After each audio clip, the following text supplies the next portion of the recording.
Bapak, kami mengucap syukur untuk malam hari ini. Tuhan memberkati kami. Kami mau merenungkan firman-Mu, khususnya mencari kehendak Tuhan. Tuhan memberkati sehingga doa malam kami menjadikan nama Tuhan dimuliakan. Dalam nama Tuhan Yesus Kristus kami berdoa. Haleluya. Amin. Selamat malam Bapak Ibu, saudara sekalian yang sudah bersama dengan kita di sini dalam doa malam hari ini. Doa malam melalui online ini diadakan secara iman Kristiani dengan dasar keyakinan kepada Tuhan Yesus Kristus, Yeshua HaMasyiah, Juru Selamat dunia, Imam Besar Agung kami. Dan firman Tuhan yang didokumentasikan dalam kitab suci Perjanjian Lama serta Perjanjian Baru menjadi pegangan kami, menjadi pegangan kita sekalian. Mengingatkan bahwa doa malam itu ditujukan juga untuk menjawab pertanyaan. Jadi kalau saudara memiliki pertanyaan, silahkan saudara mengirimkannya kepada kami. Kalau kami diinginkan menjawabnya, dan nanti akan menjadi tema-tema dalam doa malam kita. Juga doa malam seringkali ditujukan juga untuk mencermati zaman, saudara. Jadi kalau ada sesuatu yang viral terjadi dan itu menjadi pertanyaan banyak orang atau menjadi perhatian banyak orang, biasanya kita mencermatinya dari sisi firman Tuhan supaya kita umat beriman tidak bersalah di hadapan Tuhan dalam hal-hal tertentu seperti yang terjadi di zaman ini, tetapi hidup kita tetap berkenan kepada Tuhan. Nah, kali ini kami masih ingin melanjutkan, masih dalam rangka berdekatan, ya, masih berdekatan dengan peringatan Hari Pentakosta atau turunnya Roh Kudus. Maka saya menekuni judul renungan firman Tuhan yang kali ini bagian ke-10, judulnya masih sama, yaitu bagaimana bisa berbahasa roh. Kita sampai di bagian ke-10. Jadi saudara yang ingin mengetahui kelengkapannya, jangan hanya mengikuti bagian 10 ini saja. Anjuran saya,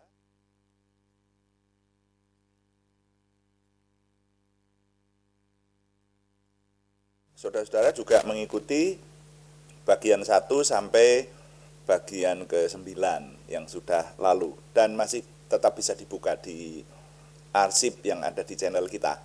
Nah, saudara, kali ini khususnya saya ingin menggarisbawahi, walaupun beberapa mungkin pengulangan, yaitu yang dipertanyakan banyak orang, apakah orang yang sudah memiliki karunia roh. Lalu secara khusus dalam hari-hari ini yang kita gumuli adalah yang mendapatkan karunia dapat berkata-kata dengan bahasa roh. Itu apakah hanya mereka saja yang masuk surga? Itu kadang-kadang ada pertanyaan ini, masih banyak ini pertanyaan ini. Wah, yang dapat karunia roh itu yang masuk surga. Kalau tidak mendapatkan karunia roh, tidak masuk surga. Nah, apakah betul demikian? Ini yang sore hari ini ingin saya ketengahkan secara khusus, ya. Nah, mari kita baca dulu 1 Korintus pasal 12, ya, walaupun ini berulang-ulang dibaca, tapi karena memang ini ayat-ayatnya itu terutama ada di 1 Korintus pasal 12 sampai 14, saudara, maka kita akan banyak membaca ini. 1 Korintus pasal 12, kita ulangi membaca lagi ayat yang ke-7. Firman Tuhan berkata, tetapi kepada tiap-tiap orang dikaruniakan penyataan roh untuk kepentingan bersama. Nah, ini yang ingin kita tekankan. Kemudian kita baca juga 1 Korintus pasal 14 ayat 12. Ya, dulu ini ayat-ayat ini sudah kita baca, tapi kita ingat kembalilah, ya. 1 Korintus pasal 14 ayat 12. Demikian pula dengan kamu memang berusaha untuk memperoleh karunia-karunia roh, tetapi lebih daripada itu hendaklah kamu berusaha mempergunakannya untuk membangun jemaat. Nah, sampai di situ saya mengingatkan kembali, yaitu bahwa karunia roh termasuk di dalamnya karunia berkata-kata dalam bahasa roh, kita ingat ya, ada 9 yang disebutkan. Ada karunia iman, karunia kesembuhan, karunia menafsirkan bahasa roh, karunia iman atau hikmat itu ya, karunia berkata-kata dengan pengetahuan dan seterusnya, itu ada 9. Nah, jadi karunia roh termasuk karunia berkata-kata dalam bahasa roh itu diberikan kepada kita umat perjanjian baru itu untuk kepentingan bersama dan untuk membangun jemaat. Makanya saya katakan yang saya terima adalah bahwa karunia roh itu lebih banyak dapat disebut sebagai kelengkapan pelayanan. Orang yang mau melayani Tuhan, otomatis kalau melayani Tuhan itu juga yang melayani jemaat. Nah, itu diberi perlengkapan ini. Diberi karunia kesembuhan, karunia membedakan roh, karunia berkata-kata dengan bahasa roh, karunia menafsirkan bahasa roh, karunia membuat mujizat. Nah, itu Saudara. Itu diberikan itu untuk kepentingan bersama dan untuk membangun jemaat. Nah, di sini tidak ada kaitannya dengan masuk surga atau tidak. Makanya kalau dipertanyakan, berarti kalau belum bisa berbahasa roh enggak masuk surga ya? Enggak ada ayatnya, Saudara ya.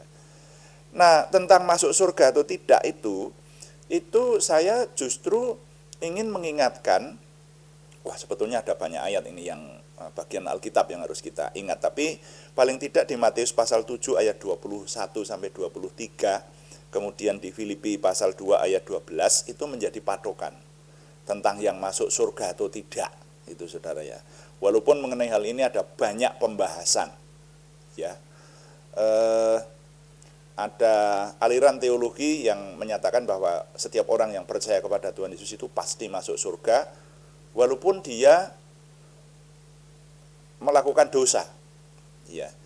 Dalam hal ini perlu dibahas lebih panjang kalau yang ini Saudara ya. Tapi kalau menurut saya orang beriman berdosa bisa masuk surga kalau bertobat. Tapi kalau hidup dalam dosa sampai akhir hidupnya, enggak tahu saya. Ya, karena nanti ucapan Tuhan Yesus di Matius pasal 7 ayat 21, kita ingat Tuhan Yesus berkata, bukan setiap orang yang berseru kepadaku Tuhan, Tuhan akan masuk kerajaan surga. Hanya mereka yang melakukan kehendak Bapakku yang di surga. Pada hari terakhir, artinya pada hari terakhir itu besok, pada zaman akhir, zaman Tuhan Yesus datang sebagai hakim, akan ada orang yang berkata kepada Tuhan Yesus, Tuhan, Tuhan, bukankah kami sudah bernubuat demi namamu, sudah membuat mujizat demi namamu, nama Tuhan Yesus, ya, bahkan sudah mengusir setan demi namamu juga. Tetapi Tuhan Yesus berkata, pada saat itu aku Tuhan Yesus, berkata kepada mereka, enyahlah dari hadapanku pembuat kejahatan. Nah, saya menyimpulkan berarti besok pada zaman akhir akan ada banyak orang Kristen yang masuk neraka. Dari ucapan Tuhan Yesus ini loh, ini bukan saya hanya menyimpulkan saja. Silahkan buka di Matius pasal 7 ayat 21 sampai 23 itu ya. Jadi pada hari terakhir ada orang-orang yang bahkan sudah mengusir setan, membuat mujizat, bernubuat, tapi tidak masuk kerajaan Tuhan. Karena apa? Karena menjadi pembuat kejahatan. Atau dalam hal ini, kita pakai istilah sekarang, hidup dalam dosa. Nah, jadi itu. Jadi berdasarkan dengan ayat ini, saya percaya yang masuk surga adalah mereka yang, saya menggunakan istilah yang saya nilai tepat bagi saya, yaitu menanggapi karunia atau anugerah keselamatan dari Tuhan. Menanggapi anugerah keselamatan dari Tuhan.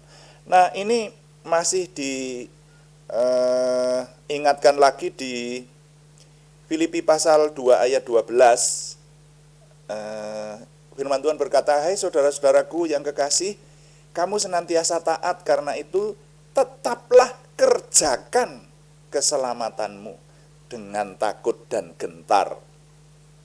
Bukan saja seperti waktu aku masih hadir, tetapi terlebih pula sekarang waktu aku tidak hadir dan seterusnya. Nah, jadi yang saya garis bawahi adalah kerjakan keselamatanmu dengan takut dan gentar.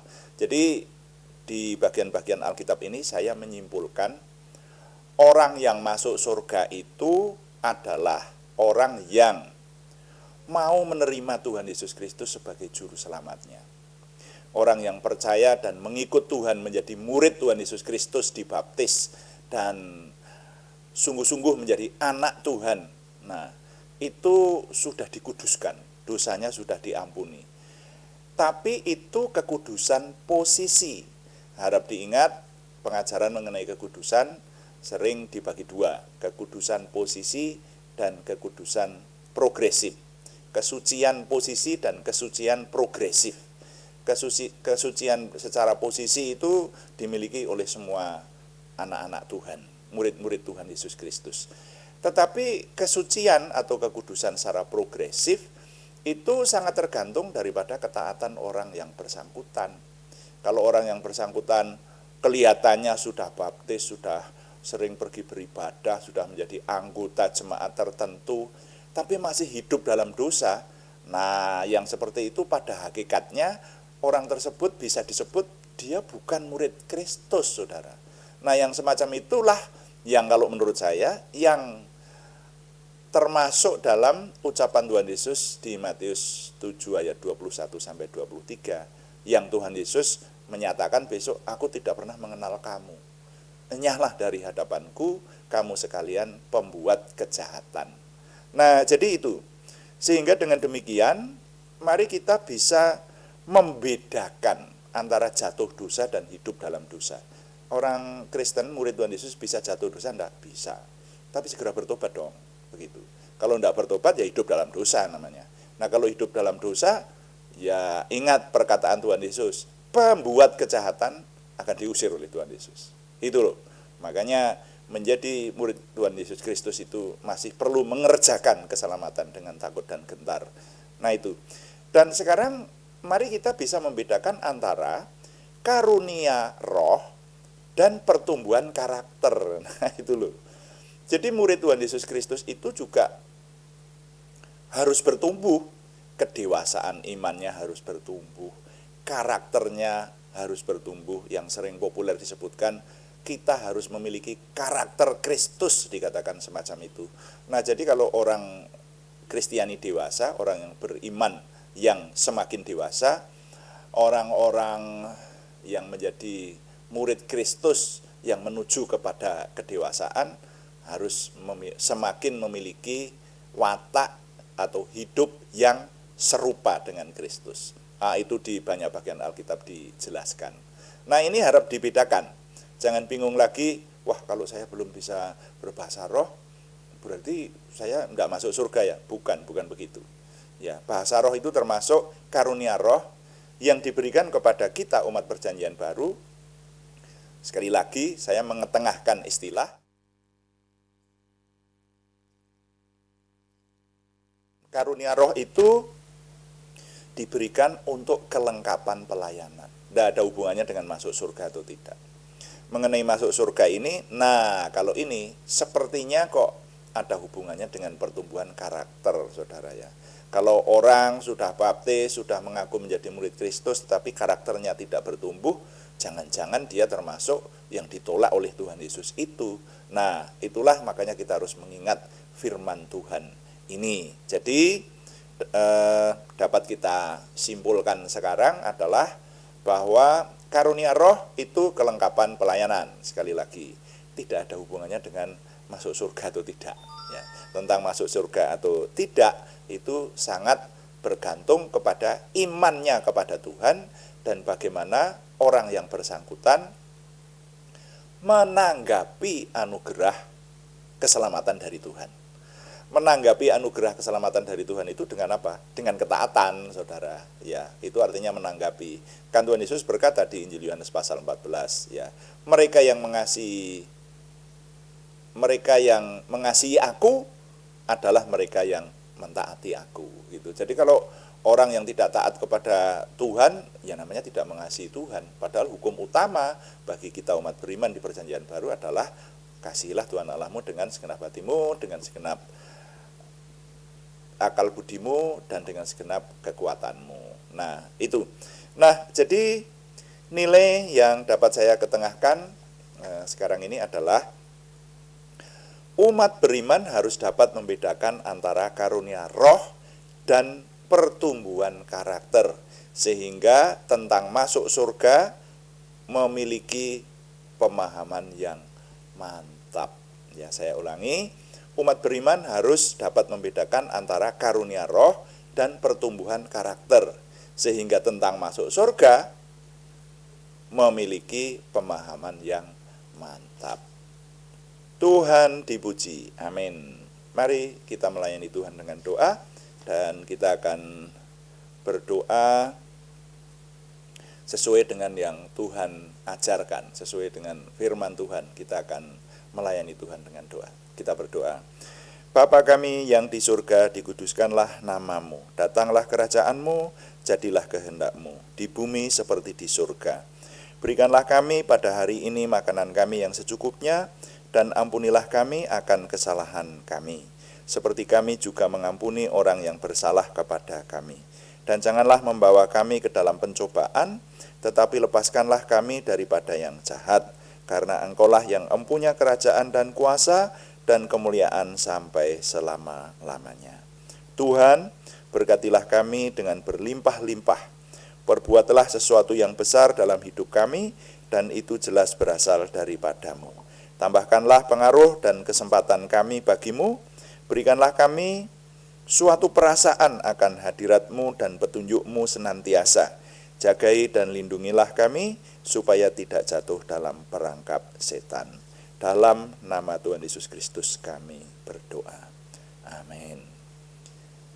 Demikian saudara-saudara sekalian, kami mengingatkan bahwa doa malam dilaksanakan setiap hari Senin sampai Sabtu, setiap jam 6 atau jam 18 waktu Indonesia Barat. Yang doa malam isinya renungan singkat. Jadi pengajaran-pengajaran yang berguna bagi kita dalam hari-hari ini, yang kontemporer seperti itu ya, yang pas dengan kondisi sekarang. Kita berusaha semacam itu juga untuk menjawab pertanyaan. Nah, dan ada juga doa pagi, yaitu pada hari-hari yang sama, pada setiap jam 5 pagi. Hanya temanya berbeda. Yang jam 5 pagi itu meneliti seluruh isi Alkitab di kitab suci. Puji Tuhan, ada banyak yang setia mengikuti doa pagi. Terima kasih. Kami berterima kasih kepada semua yang sudah memberikan dukungan. Kami tetap mengharapkan dukungan Anda, setidaknya dukungan doa. Juga terima kasih yang belum memberikan subscribe, berkenan memberikan subscribe, like, komen, dan share. Bagikan kepada teman-teman lain di seputaran Anda sehingga lebih banyak lagi yang diberkati bersama dengan kita. Selamat malam, Tuhan memberkati. Amin.